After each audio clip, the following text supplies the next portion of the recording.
स्वागत है आप सभी का। आप देख रहे हैं पहाड़ प्रभात। मैं हूं आपके साथ जया मिश्रा। बुलेटिन की शुरुआत करेंगे और सबसे पहले खबर रुद्रपुर से आपको बताएंगे। आज सीएम पुष्कर सिंह धामी रुद्रपुर के दौरे पर रहेंगे और सीएम यहां पर पंचायत प्रतिनिधियों के साथ एक सम्मेलन करेंगे।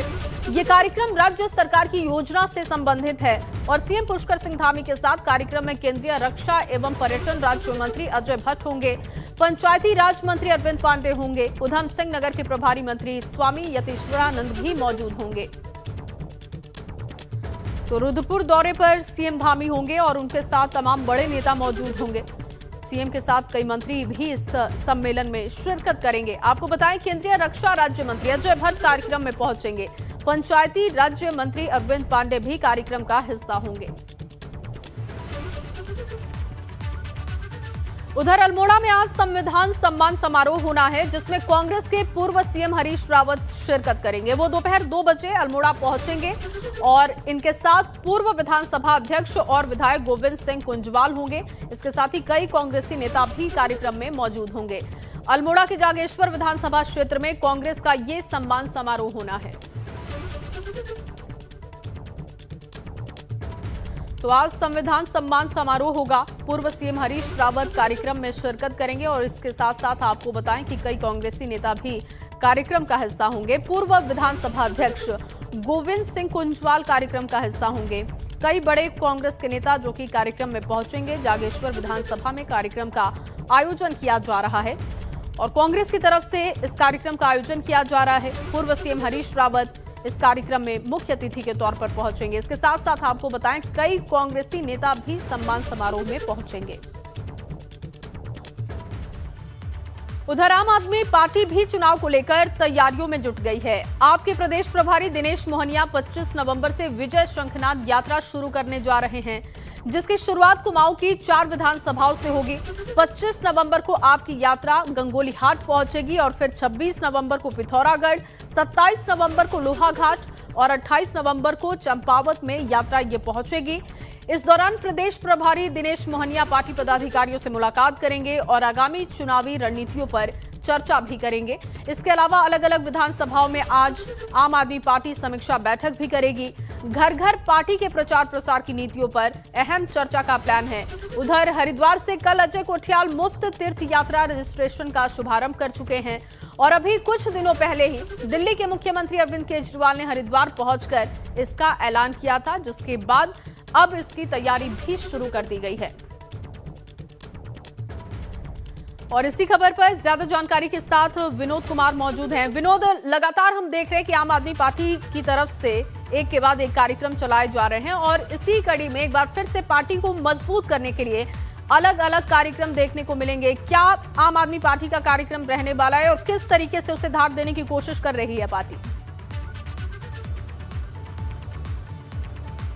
बिल्कुल जया, देखिए अगर ओवरऑल बात करें पूरे प्रदेश में तो आज लगातार तीनों ही राजनीतिक पार्टियों के कार्यक्रम लगे हुए हैं। भाजपा हो, कांग्रेस हो या फिर आम आदमी पार्टी। जो त्रिकोणीय चुनाव मुकाबला इस बार होने जा रहा है, तो तीनों ही पार्टी अपनी लगातार रणनीति चुनावी एजेंडे में मंथन कर रही है और लगातार बैठकों का दौर जारी है, यात्राओं का दौर जारी है।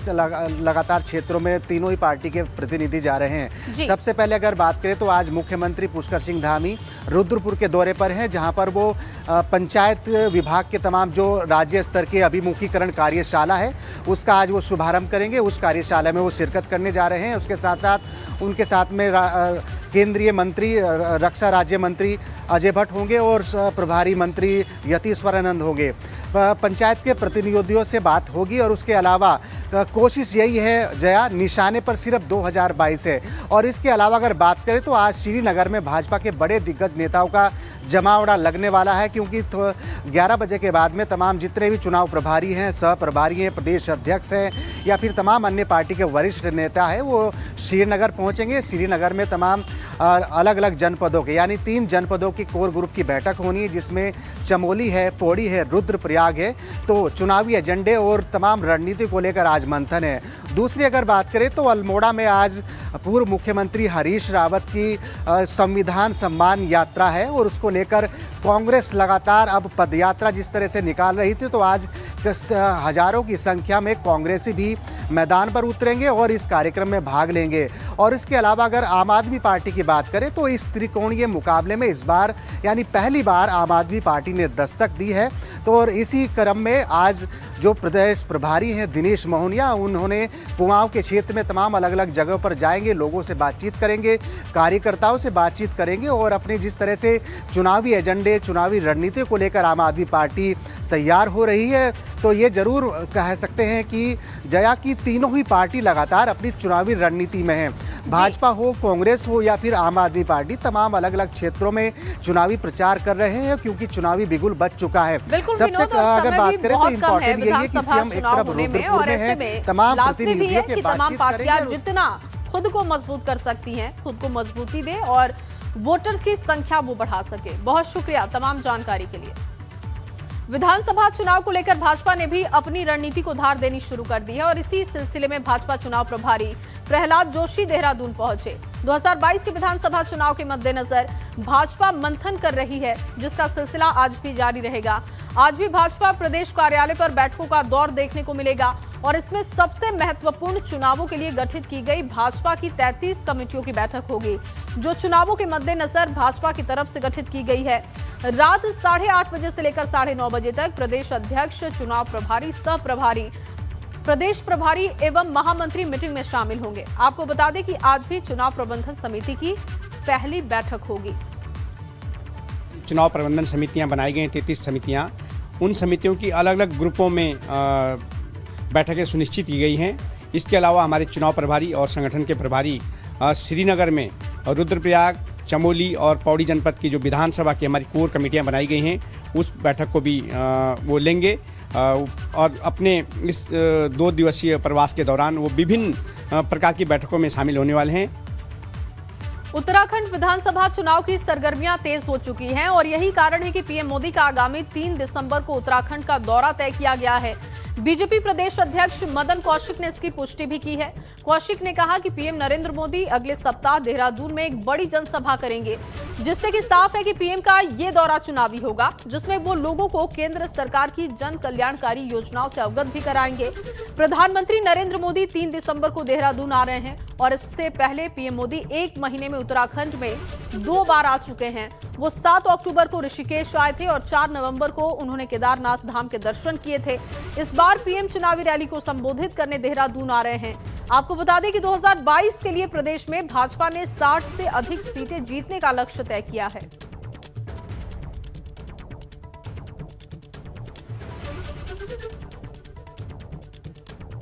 वहीं विधानसभा चुनाव की तैयारियों को लेकर देहरादून में कांग्रेस स्क्रीनिंग कमेटी की पहली बैठक हुई और इसकी अध्यक्षता अविनाश पांडे ने की। बैठक में पार्टी की आगामी रणनीति और टिकट वितरण के फॉर्मूले को लेकर चर्चा की गई और कमेटी के अध्यक्ष अविनाश पांडे ने कहा कि जनता इस बार बदलाव चाहती है और प्रदेश में कांग्रेस की सरकार बनेगी। टिकट वितरण को लेकर उन्होंने कहा कि सक्रिय युवा और महिलाओं को मौका दिया जाएगा और इसी तरीके से कांग्रेस स्क्रीनिंग कमेटी की पहली बैठक टिकट दावेदारों की अग्नि परीक्षा रही। इसमें टिकट दावेदारों की निष्ठा, कर्मठता और सहभागिता परखी गई। अब पर्यवेक्षक अपनी रिपोर्ट केंद्रीय नेतृत्व को सौंपेंगे और उसके बाद उम्मीदवारों की घोषणा भी कर दी जाएगी। इस दौरान कमेटी के अध्यक्ष अविनाश पांडे ने साफ कहा कि प्रचंड बहुमत मिलने के बाद भी भाजपा की सरकार ने लोगों को निराश किया और इसीलिए इस बार लोगों को कांग्रेस से उम्मीद है और कांग्रेस पूरी तरीके से चुनाव के लिए तैयार है। कमेटी अध्यक्षा द्वारा मनोनीत छानबीन समिति स्क्रूटनी कमेटी की आज ये प्रथम बैठक यहाँ पर हुई। आने वाले विधानसभा चुनाव की तैयारी हेतु एवं इसमें सर्वोत्कृष्ट उम्मीदवारों को किस प्रकार से कांग्रेस के ओर से हम जनता के बीच में उतार सकें, उनका चयन संबंधित प्रदेश के सभी वरिष्ठ पदाधिकारियों के साथ चर्चा विमर्श की गई। वहीं स्क्रीनिंग कमेटी की मीटिंग को लेकर कांग्रेस नेताओं का कहना है कि इससे पार्टी को चुनाव में जाने के लिए काफी फायदा होगा। सुनते हैं। विश्वास के साथ स्क्रीनिंग कमेटी की मीटिंग शुरू हुई है और मैं आभारी हूं कि स्क्रीनिंग कमेटी के चेयरमैन ने और पीसीसी प्रेसिडेंट और प्रभारी ने तीनों ने मुझे इजाज़त दे दी, तो मैं वहां जा रहा हूं। बाकी स्क्रीनिंग कमेटी की मीटिंग अभी चल रही है और बहुत अच्छे वातावरण में बहुत अच्छे तरीके से हमने कई चीज़ें आपसी सहमति बनी है। निश्चित रूप से इसके परिणाम बेहतर होंगे। लगातार बैठकें हो रही हैं, लगातार विचार विमर्श हो रहा है और आगे भविष्य के 2022 का चुनाव बहुत करीब आ चुका है, नज़दीक आ चुका है।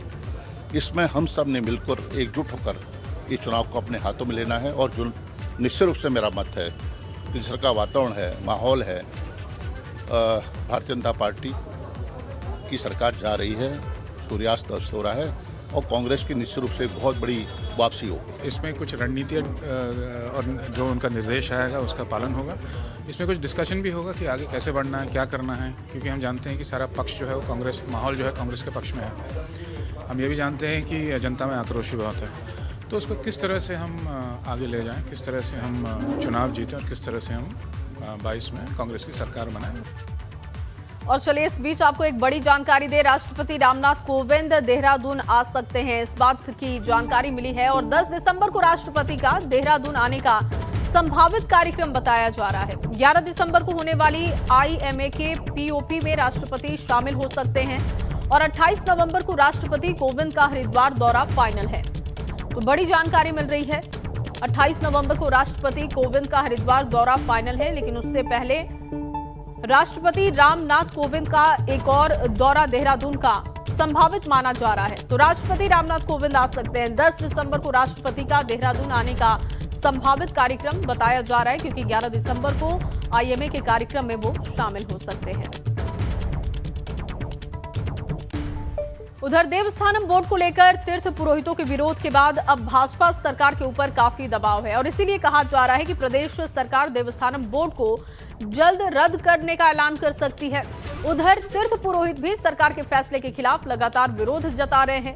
मंगलवार को पुरोहितों ने देहरादून में मंत्रियों के आवास के बाहर प्रदर्शन किया और इसके साथ ही तीर्थ पुरोहित 27 नवंबर को राजधानी देहरादून में बड़े आंदोलन की तैयारी में हैं। इस बीच खबर यह है कि सरकार पर दबाव इतना ज्यादा बढ़ गया है कि सरकार किसी भी क्षण देवस्थानम बोर्ड को रद्द करने का ऐलान कर सकती है।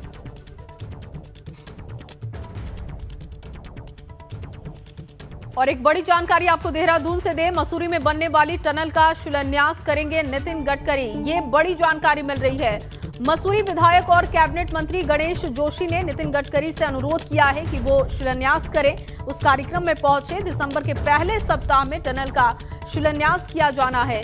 बताएं आपको कि 837 करोड़ के प्रोजेक्ट में 4.5 किलोमीटर टनल को मंजूरी दे दी गई है।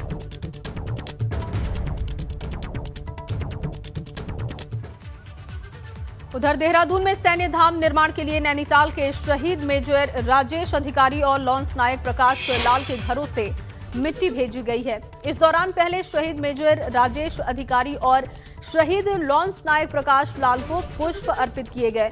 दोनों शहीदों के घरों की मिट्टी को कलश में भरकर शहीद धाम के लिए ले जाया गया।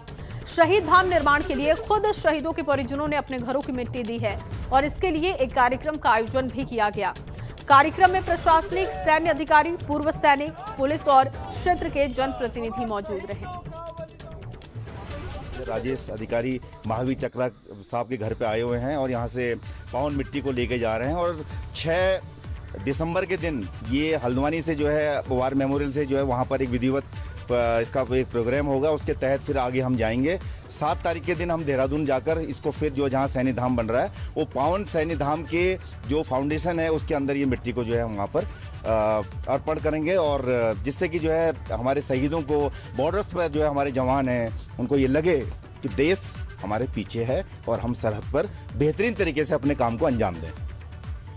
पूरे देश में विकासनगर का एक जनजातीय क्षेत्र जौनसार बाबर अलग पहचान रखता है। ये जनजातीय क्षेत्र अपनी रीति रिवाजों की वजह से जाना जाता है, क्योंकि यहाँ मान्यता है कि भगवान खुद अपने भक्तों से मिलने के लिए पहुँचते हैं और इतना ही नहीं, अपने भक्तों की हर मनोकामना को पूरा भी कर देते हैं। दिलचस्प रीति का यहाँ के लोग पीढ़ियों से पालन करते आ रहे हैं। बड़ी ही धूमधाम से इसका पालन वो करते हैं। दरअसल मान्यता के मुताबिक यहाँ के कुल देवता चालदा महासू महाराज गांव-गांव पहुंचकर भक्तों को न सिर्फ दर्शन देते हैं बल्कि उनकी इच्छाएं भी पूरी करते हैं। गांव में पहुंचने पर महाराज की देवपालकी और देव चिन्ह करीब 1 साल तक उसी गांव में रहती है और गांव से देवता की विदाई और दूसरे गांव में देवता के स्वागत का नजारा देखने लायक होता है। देवता की विदाई करने वाला गांव भरी आंखों से उन्हें विदा करता है, तो वहीं दूसरी तरफ गांव देवता के स्वागत में नाच गाने के साथ उत्सव मनाता है। चालदा महासू महाराज का भ्रमण करने का ये सिलसिला पीढ़ियों से चला आ रहा है। पहली बार तो हमें सबसे पहला हमारा सौभाग्य है कि हमारे टाइम में फर्स्ट टाइम आए हैं। तब तो हम पैदा भी नहीं हुए थे। कहा जाता है कि 40-50 साल बाद इनका आगमन होता है, तो हम इस महाराज के आभारी हैं कि पहली बार हमारे सौभाग्य प्राप्त हुआ है कि यहाँ आए हैं। और ये माना जाता है कि ये जब अपने टूर पर चलते हैं तो एक रात यहाँ लगाते हैं ठाणा गाँव में, तो ये हमारा ठाणा गाँव वालों का सौभाग्य है।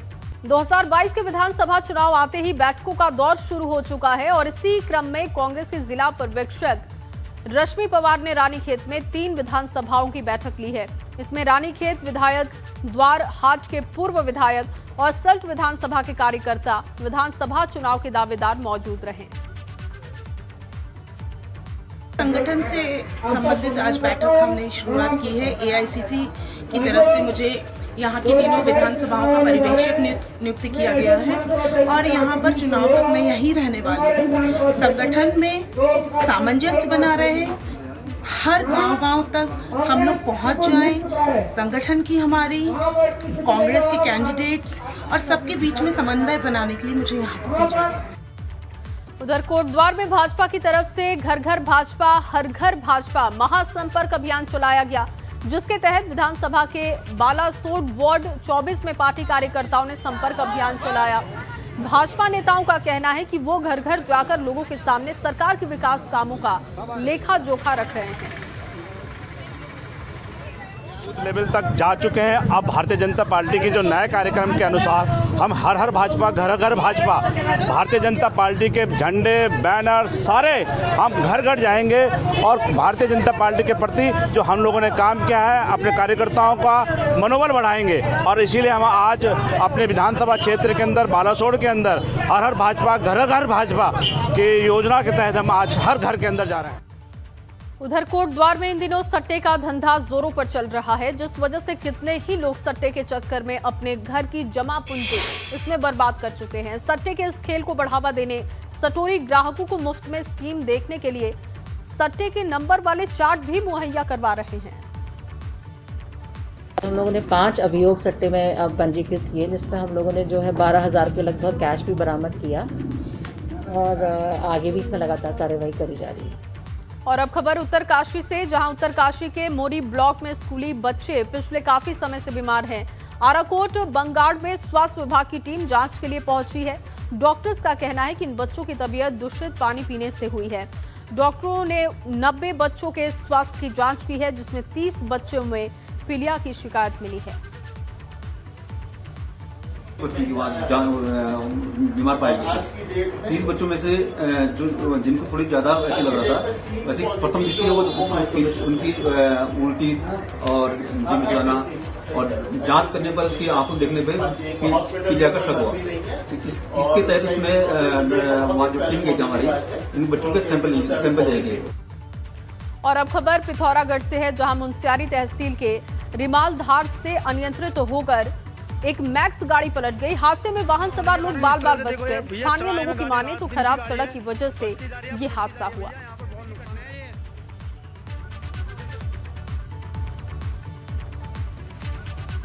और अब खबर नैनीताल से है, जहां नैनीताल में एक 22 वर्षीय युवक पर 2 नाबालिग लड़कियों ने छेड़छाड़ और अश्लील हरकत करने का आरोप लगाया। मामला मल्टीताल बाजार का है, जहां 2 नाबालिगों ने एक लड़के पर बहला फुसलाकर गलत हरकत करने की शिकायत अपने परिजनों से की।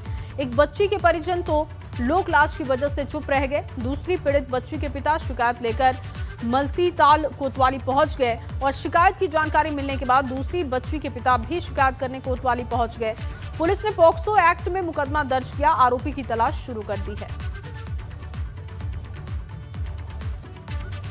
और अगली खबर उत्तरकाशी से, जहां उत्तरकाशी में इन दिनों गुलदार का आतंक है। चौरंगी धनारी इलाके में शाम ढलते ही सड़कों पर गुलदार की चहलकदमी देखने को मिलती है, जिस वजह से लोगों ने शाम के समय घरों से बाहर निकलना बंद कर दिया। गुलदार की चहलकदमी का एक वीडियो सोशल मीडिया पर वायरल हो रहा है, जिसे देखकर लोग दहशत में हैं। रामखाल बाजार में पिछले 15 दिन से ऊपर हो गए, यहाँ पर जो है गुलदार का बहुत दहशत है। अभी 15 दिन पहले जो है इस गुलदार को जो है सलक्यारा के पास एक वाहन पर अटैक करते हुए देखा गया। उसके ठीक 4-5 दिन बाद जो है यहीं जसपुर रोड पे जो है हमारा रात्रि के समय पे जो है कुछ मोटरसाइकिल स्कूटी वाले जा रहे थे, वहाँ पर उस गुलदार ने